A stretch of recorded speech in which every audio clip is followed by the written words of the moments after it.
అందరికీ నమస్తే. Welcome to ground report. నేను నవీన్. దేశంలో ఉన్న అన్ని ప్రైవేటు రంగ టెలికాం సంస్థలు వారి యొక్క రీఛార్జ్ రేట్లని పెంచిన సంగతి అందరికీ తెలిసిందే. అయితే ఈ సమయంలో యూజర్లందరూ కూడా బిఎస్ఎన్ఎల్ వైపు అడుగులు వేస్తున్నారు. ఒకప్పుడు బిఎస్ఎన్ఎల్ అంటేనే పారిపోయే స్టేజ్ నుంచి ఇప్పుడు ప్రతి ఒక్కరూ కూడా బిఎస్ఎన్ఎల్కే మారుదాం అనే స్టేజ్లోకి వచ్చారంటే ప్రైవేటు రంగ సంస్థలు వినియోగదారులని వారి యొక్క రేట్లు పెంచడంతో ఏ విధంగా భయపెట్టారో అర్థమవుతుంది. ఇప్పుడు దేశమంతా కూడా బిఎస్ఎన్ఎల్ ట్రెండ్ నడుస్తుంది. బిఎస్ఎన్ఎల్ ఇప్పటి వరకు నెంబర్ 1 నెట్వర్క్ కాలేకపోవచ్చు, కానీ భారతదేశంలో మొట్టమొదటి టెలికాం సంస్థ ఏది అని అడిగితే అది బిఎస్ఎన్ఎల్ఏ. భారతదేశంలో మొట్టమొదట ఇంటర్నెట్ సేవల్ని ప్రారంభించింది కూడా బిఎస్ఎన్ఎల్ఏ. మరి అలాంటి బిఎస్ఎన్ఎల్ని దాటుకుంటూ ప్రైవేటు టెలికాం సంస్థలు వారి యొక్క సామ్రాజ్యాన్ని విస్తరించుకుంటూ వచ్చాయి. అంటే దీనికి కారణం పెట్టుబడులు.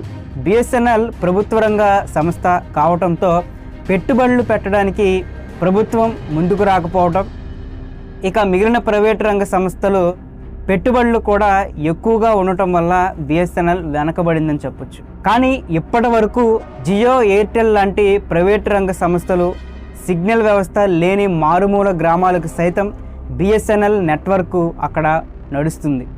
ఇప్పటి వరకు బిఎస్ఎన్ఎల్ దేశం మొత్తం మీద కేవలం 2 నుంచి 3 వేల టవర్లని మాత్రమే ఇన్స్టాల్ చేయగలిగింది. దేశమంతా ప్రైవేట్ రంగ సంస్థలు 5Gలోకి అడుగులు వేస్తుంటే బిఎస్ఎన్ఎల్ మాత్రం ఇప్పుడు 3G నుంచి 4Gలోకి అడుగుపెట్టింది. అయితే ఏదైతే చవకగా సామాన్యులకు అతి తక్కువ రేట్లకు నెట్వర్క్ సేవల్ని అందించింది అనుకున్నారు, ఇప్పుడు అవే సామాన్యుడికి భారంగా మారాయి. అయితే ఈ సమయంలోనే బిఎస్ఎన్ఎల్ ముందడుగు వేస్తుంది. ఇప్పటి వరకు 2 నుంచి 3 వేలుగా ఉన్నటువంటి టవర్ సంఖ్యని 10,000కి పెంచే దిశగా అడుగులు వేస్తుంది. ఈ టవర్లు పెంచడమే కాకుండా సంవత్సరం లోపు 5Gలోకి మార్చుకోవడానికి సామర్థ్యం కలిగినటువంటి టెక్నాలజీ ఉన్నటువంటి టవర్లని ఇన్స్టాల్ చేసేందుకు రంగం సిద్ధమవుతుంది. అంటే రానున్న రోజుల్లో 5Gని దాటి 6G వైపు కూడా బిఎస్ఎన్ఎల్ అడుగులు వేస్తున్నట్టుగా ఇక్కడ కనపడుతుంది. అయితే దీంతో ఇప్పటి వరకు ప్రైవేటు కంపెనీలతో పోటీ పడలేక అలసత్వంగా ఉన్నటువంటి బిఎస్ఎన్ఎల్ ఇప్పుడు ప్రైవేటు రంగ సంస్థలన్నీ బిఎస్ఎన్ఎల్తోనే పోటీ పడే రేంజ్లో ఈరోజు బిఎస్ఎన్ఎల్ ఉండబోతుంది. ఒకప్పుడు బిఎస్ఎన్ఎల్ వైపే చూడడానికి ఇష్టపడని వినియోగదారులు ఇప్పుడు ఆ బిఎస్ఎన్ఎల్ఏ ముద్దంటున్నారు.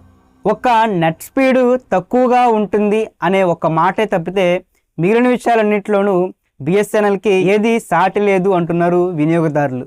అసలు బిఎస్ఎన్ఎల్ నష్టాల్లోకి రావడానికి కారణం కూడా ఇదే. జియో వచ్చిన తర్వాత డేటా వినియోగం పెరిగిపోయింది. అతి తక్కువ ఛార్జీతోనే సామాన్యులకు కూడా డేటా వినియోగించేలా చేసింది. ప్రతి ఒక్కరిని డేటాకి బానిసలుగా చేసి అసలు డేటా లేకపోతేనే రోజు గడవదు అనే స్థితికి తెచ్చింది కూడా జియోనే. దీని బాటలోనే మిగతా అన్ని ప్రైవేట్ రంగ టెలికాం సంస్థలు కూడా నడిచాయి. అప్పుడు వీటిని అందరూ పొగిడారు, ప్రభుత్వ రంగ సంస్థ అయినటువంటి బిఎస్ఎన్ఎల్ని వదిలేశారు. కానీ ఇప్పుడు ఆ ప్రైవేట్ రంగ సంస్థలే వినియోగదారులని డేటాకి బానిసలను చేసి అమాంతం రీఛార్జ్ రేట్లని పెంచేసి వినియోగదారులని అయోమయానికి గురి చేశాయి. ఇదే పరిస్థితుల్లో బిఎస్ఎన్ఎల్ ప్రైవేటు టెలికాం సంస్థల కంటే సగం ధరకే రీఛార్జ్ ప్లాన్లను అందుబాటులోకి తీసుకురావడంతో ప్రజలు ఎక్కువ శాతం కూడా బిఎస్ఎన్ఎల్కి పోర్ట్ పెట్టుకోవడానికి సిద్ధమవుతున్నారు. ఇందులో ఎక్కువగా ప్రజాదరణ పొందింది 1550తో రీఛార్జ్ చేస్తే సంవత్సరం పాటు ఈ యొక్క సేవల్ని వినియోగించేలా బిఎస్ఎన్ఎల్ రీఛార్జ్ని తీసుకొచ్చింది. ఇక ఇలాంటి ప్లాన్లు, ఇలాంటి ఆఫర్లు వస్తున్నప్పుడు ఎవరు మాత్రం ఆగుతారు చెప్పండి? ఇది ఇలా ఉంటే టాటా లాంటి సంస్థలు బిఎస్ఎన్ఎల్లో పెట్టుబడులు పెట్టడానికి ముందుకు వస్తున్నట్లుగా అనేకమైనటువంటి వార్తలు వస్తున్నాయి. అయితే ఈ సమయంలోనే బిఎస్ఎన్ఎల్ ముందడుగు వేయాలి. బిఎస్ఎన్ఎల్ అగ్రగామిగా నిలవడానికి ఇదే మంచి సమయం. కస్టమర్ సర్వీసులు, మంచి సిగ్నలింగ్ వ్యవస్థ, డేటా వీటిని పునరుద్ధరించి అభివృద్ధి చేస్తే మళ్ళీ బిఎస్ఎన్ఎల్ దేశంలోనే అగ్రగామిగా నిలిచేటువంటి అవకాశాలు ఉన్నాయి. భారతదేశంలోనే మొట్టమొదటి టెలికాం సంస్థ, భారతదేశానికి ఇంటర్నెట్ని పరిచయం చేసినటువంటి ఒక ప్రభుత్వ రంగ సంస్థ అయినటువంటి BSNL అగ్రగామిగా నిలిస్తే మనకి కూడా గర్వకారణం.